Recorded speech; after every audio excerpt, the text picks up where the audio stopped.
اب اگلی آیت میں یہ بیان کیا جا رہا ہے کہ کتاب اللہ چھوڑ کر وہ کن چکروں میں پڑ گئے. وَاتَّبَعُوا مَا تَتْلُو الشَّيَاطِينُ، اور انہوں نے پیروی کی اس جادو کی جو جادو کے منتر شیاطین پڑھا کرتے تھے، علی ملک سلیمان، سلطنت سلیمان کے زمانے میں. یعنی کتاب اللہ کو چھوڑ کر یہ جادو سیکھنے میں اور جادو کرنے میں مشغول ہو گئے. ان کا ذہن یہ بن گیا کہ سب سے بڑی طاقت جادو ہے. معذرت کے ساتھ آج مسلمانوں میں ایسے کئی مسلمان ہیں کہ جب وہ پریشان ہوتے ہیں تو ہونا تو یہ چاہیے تھا کہ وہ اپنی اصلاح کریں، گناہوں سے توبہ کریں، نمازوں کی پابندی کریں، قرآن کی تلاوت کریں، اور جو قرآن و حدیث میں پریشانیوں سے نجات کے طریقے بیان کیے گئے، جو وظائف بیان کیے گئے وہ پڑھیں. وہ اس کے بجائے ساری چیزیں چھوڑ کر ہندو جادوگروں کے پاس جاتے ہیں، عیسائی اور سکھ اور یہودی جادوگروں کے پاس جاتے ہیں. بلکہ بعض ایسے بھی نام نہاد ہیں جو اپنے آپ کو مسلمان کہتے ہیں، روحانی عامل کہتے ہیں، لیکن روحانیت سے، اسلام سے ان کا تعلق نہیں. وہ بظاہر سامنے قرآن کی آیت پڑھتے ہیں اور پیچھے سے جادو کے منتر پڑھ کر بہت سے کام کرتے ہیں اور لوگ ان کے شعبدوں سے متاثر ہوتے ہیں. تو جو اصل حقیقت تھی اسے چھوڑ کر آج مسلمان نہ جانے کن چکروں میں پڑ گئے. پھر ان جھوٹے عاملوں نے گھر کے گھر برباد کر دیے. آپ سوچیں کہ جو گھر ایسا ہو جس میں کسی جاندار کی، جانور کی یا انسان کی تصویر آویزہ ہو، تو حدیث پاک میں ہے کہ اس گھر میں رحمت کے فرشتے داخل نہیں ہوتے. اس گھر میں جنات ہوتے ہیں، شریر جنات اور شیاطین، وہ قبضہ کر لیتے ہیں، نحوستیں ہی نحوستیں ہوتی ہیں. تو ذرا سوچیں کہ ایک جانور کی اگر تصویر آویزہ ہو یا کسی انسان کی تصویر آویزہ ہو گھر میں، تو رحمت کے فرشتے اس گھر میں داخل نہیں ہوتے.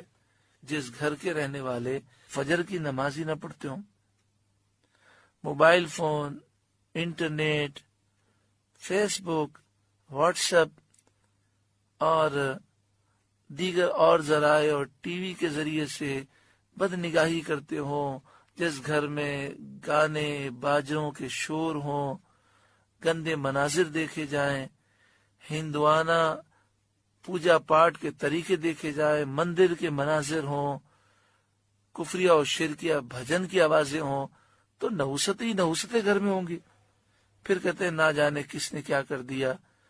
تو جادو جو ہوتا ہے اس میں شریر جنات کے اثرات ہوتے ہیں، اور یہ شریر جنات اسی وقت قابو پاتے ہیں جب انسان دین سے دور ہو جاتا ہے، اور جہاں گندگی ہوتی ہے وہاں بڑی آسانی کے ساتھ ان کے حملے ہوتے ہیں. In the next verse it is explained that after the Bani Israel abandoned the book of Allah subhanahu wa ta'ala, what did they become involved in? وَاتَّبَعُوا مَا تَتْلُو الشَّيَاطِينُ عَلَى مُلْكِ سُلَيْمَانَ. During the reign of Sulaiman, they followed the magic that the devils would read. They left the book of Allah subhanahu wa ta'ala and became occupied in learning and practicing magic. Their mindset became that the greatest power is magic. It is of great regret that even today among Muslims there are such people. When they face difficulties, instead of reforming themselves, repenting from sins, establishing prayer and reciting the Quran, and following the remedies mentioned in the Quran and Hadith, instead they leave all of that and go to magicians, whether Hindu, Christian, Sikh or Jewish. There are even those who call themselves Muslims and spiritual healers, yet they have no real connection with Islam. Outwardly they recite Quranic verses, but secretly they use magical incantations, and people become impressed by their tricks. Thus, leaving the real truth, people fall into such deceptions, and many households have been ruined by these false practitioners.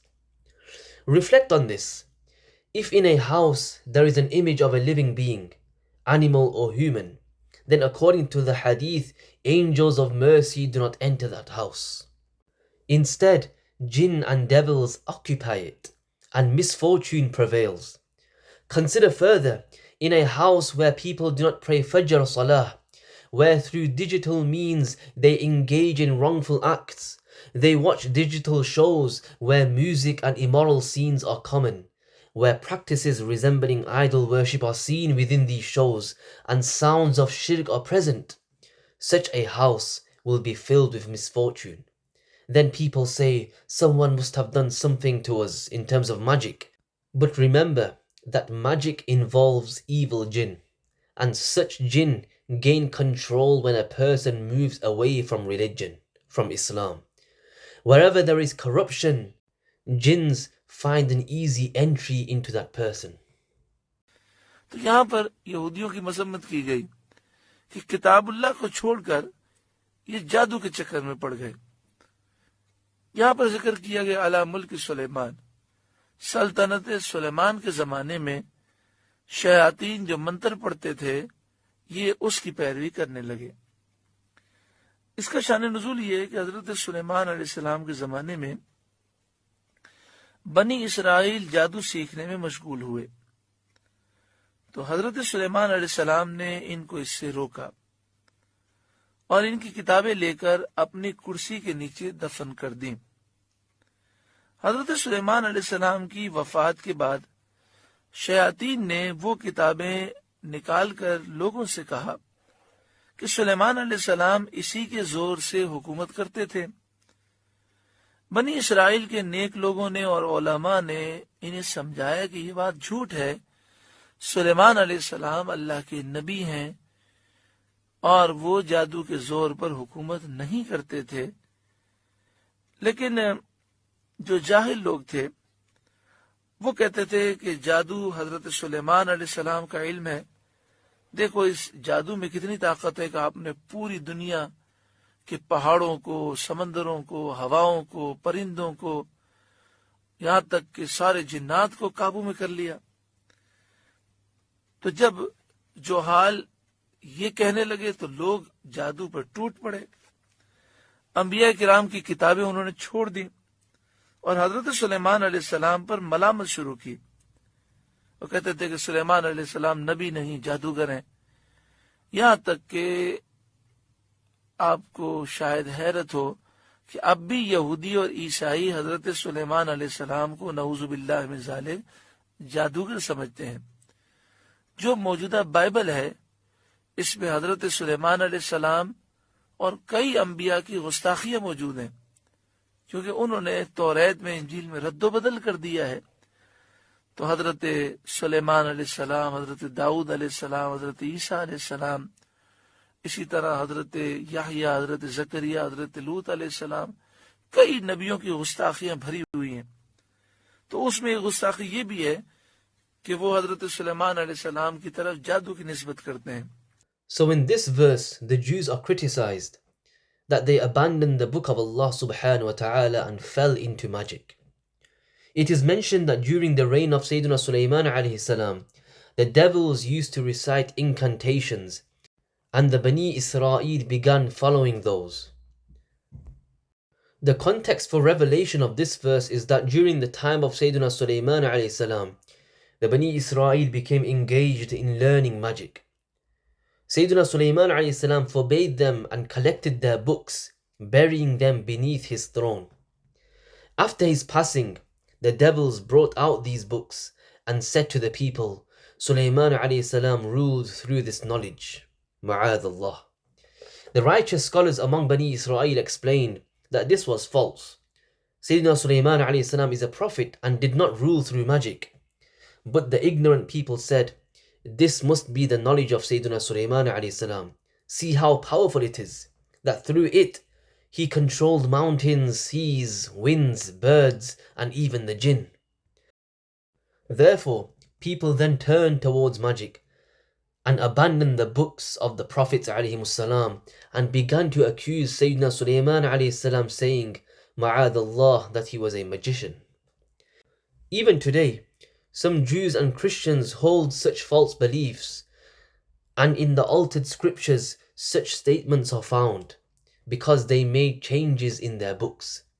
Many prophets, including Sayyidina Sulaiman alayhi salam, Dawood, Isa, and Yahya alayhi salam, and other prophets have been wrongly spoken about in those texts which have been altered. نبی کریم صلی اللہ علیہ وآلہ وسلم کے اعلان نبوت تک اور مدینہ شریف آپ کی تشریف آوری تک مدینے کے یہودی اور عیسائی یہی سمجھتے تھے کہ سلیمان علیہ السلام جادوگر تھے، نعوذ باللہ من ذالک۔ تو جب نبی کریم صلی اللہ علیہ وآلہ وسلم نے حضرت سلیمان علیہ السلام کا ذکر کیا، قرآن کی آیتوں میں سلیمان علیہ السلام کی شان بیان کی گئی، تو یہودی عیسائی حیرت سے پوچھنے لگے کہ آپ ایک جادوگر کی شان بیان کرتے ہیں۔ تو اللہ تبارک و تعالی نے ان کے رد میں ان آیتوں کا نزول فرمایا اور نبی کریم صلی اللہ علیہ وآلہ وسلم نے ان کے سامنے وضاحت فرمائی کہ سلیمان علیہ السلام نے جادو کے زور پر حکومت نہیں کی، آپ نے یہ جادو لوگوں کو نہیں سکھایا، بلکہ شیاطین تھے جنہوں نے یہ جادو لوگوں کو سکھایا۔ آپ کی کرسی کے نیچے سے یہ جادو کی کتابیں کیوں نکلیں؟ آپ کے دور حکومت میں لوگ جادو کے پیچھے پڑ گئے تھے، تو آپ نے لوگوں سے ساری کتابیں جمع کر کے اپنی کرسی کے نیچے اس لیے دفن کر دیں کہ کرسی کے نیچے سے کوئی جن کی جرت نہیں تھی کہ وہ وہاں سے کتابیں نکال سکے۔ تو آپ نے خیال کیا کہ یہ کتابیں یہاں سے کوئی لے نہیں سکے گا۔ پھر آپ کے وصال کے بعد جنات نے یہاں سے کتابیں نکالی اور لوگوں سے کہنے لگے کہ دیکھو کرسی کے نیچے یہ کتابیں تھیں، اس میں ایسے پاورفل منتر ہیں کہ حضرت سلیمان علیہ السلام اس کے زور سے پوری دنیا کی حکومت کرتے تھے، نعوذ باللہ من ذالک۔